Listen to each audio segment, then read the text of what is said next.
It was spring 1887. Eleanor Roosevelt was almost 3 years old. She was very excited.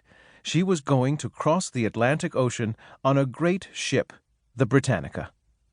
Her father, whom Eleanor adored, had told her about the different countries that the family would visit.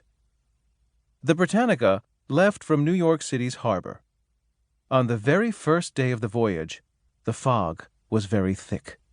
Ships coming into the harbor could be heard, but they could not be seen easily. Suddenly, the sound of ripping steel filled the air. Another ship had rammed into the Britannica. Was the Britannica going to sink? Would everyone drown? People on board panicked. Eleanor's father got her mother, her aunt, Eleanor's nurse, and himself into a boat. But where was Eleanor? She was still on the deck of the ship. As the lifeboat was lowered into the ocean, her father saw her. He pleaded with her to jump into his arms. "Jump, little Nell, jump, I'll catch you," cried her father. But Eleanor was too scared. Finally, Eleanor let go of the sailor holding her, and she fell into her father's waiting arms. The lifeboat took them safely to shore, and Eleanor was able to calm down. But that terrible day stayed with Eleanor all her life. It took her years to overcome her fear of water and boats.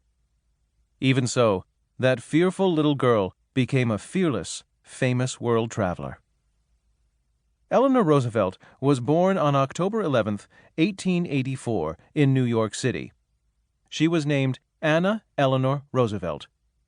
She was called Eleanor because her mother's name was also Anna. Eleanor's mother was known for her great beauty. Her father, Elliott Roosevelt, was a smart, dashing gentleman.